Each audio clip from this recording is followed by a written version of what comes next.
For more now on Thailand's latest coup and what this means for its future, we're joined live from Vancouver by Aim Sinpeng. She's a political science lecturer at the University of British Columbia. Thanks so much for joining us.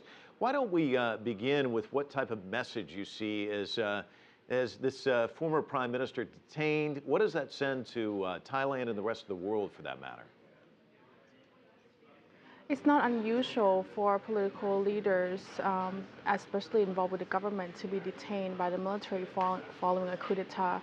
I think what people need to understand is that even though it's so-called a bloodless coup, it's still a very violent action.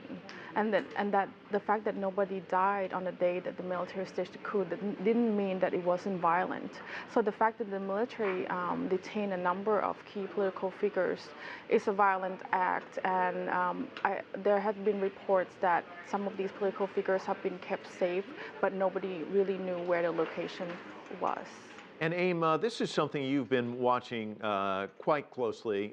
Walk us through what happened this week. Why do you think the military decided to take this action? I think one of the few key triggers that the military took action at this time was one, the army chief, General Prayut Chan-o-cha, was planning to retire in September. So he felt that unless something had happened before he retired, that he couldn't retire. Secondly, he felt that a number of talks between the pro and anti-government leaders either failed to materialize or couldn't come up with any kind of resolution. So therefore, the military felt that they needed to step in before more crisis and more violence were to occur in Thailand.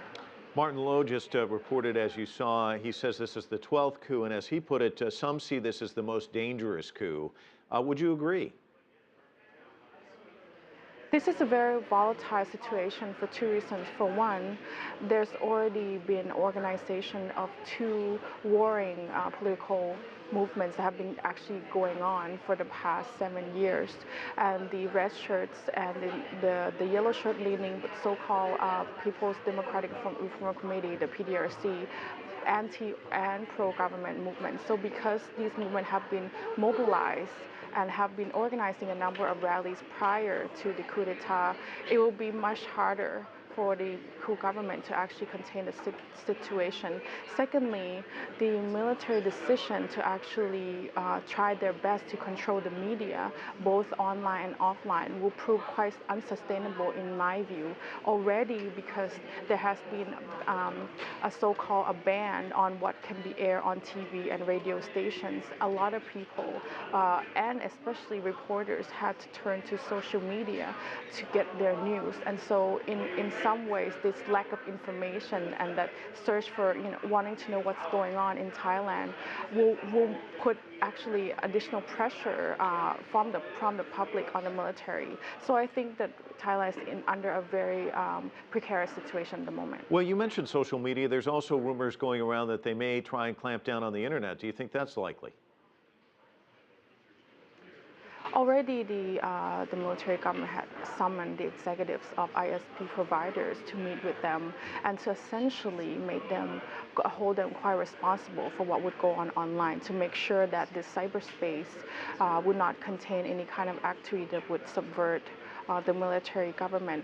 And I think that while these ISP providers are going to be responsible, it's going to be quite difficult to contain what's going on online. So people will go online no matter what. They've already gone online to try to find information on what's going on. Let me ask you about the economy. I know that the economy's been kind of racked by all of this of late, and of course tourism is a big part of the economy there in Thailand. What impact do you think that's going to have? And is it safe for tourists to go to Thailand at this stage? Right now, the conflict is centralized in Bangkok, even though the martial law has been declared nationwide. So I think if tourists are already in Thailand or are elsewhere outside of Bangkok, they should be safe.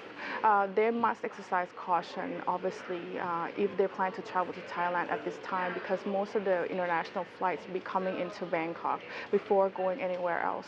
I can't say whether or not it will affect immediately tourism.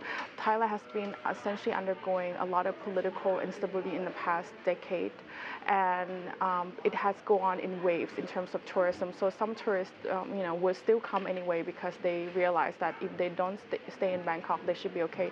Some tourists may be wanting to stay away. So I think in the long run, it will affect to some degree in tourism, but maybe not as much. You said a decade of political instability. How long do you think it will take for this country to return to civilian rule? It will take quite some time. I mean, even the military government cannot give a definite answer, but I believe that an election probably will not happen this year. It will take some time for them to figure it out, whether they can reach a deal with different factions of the political elites. Also, would there be a new constitution?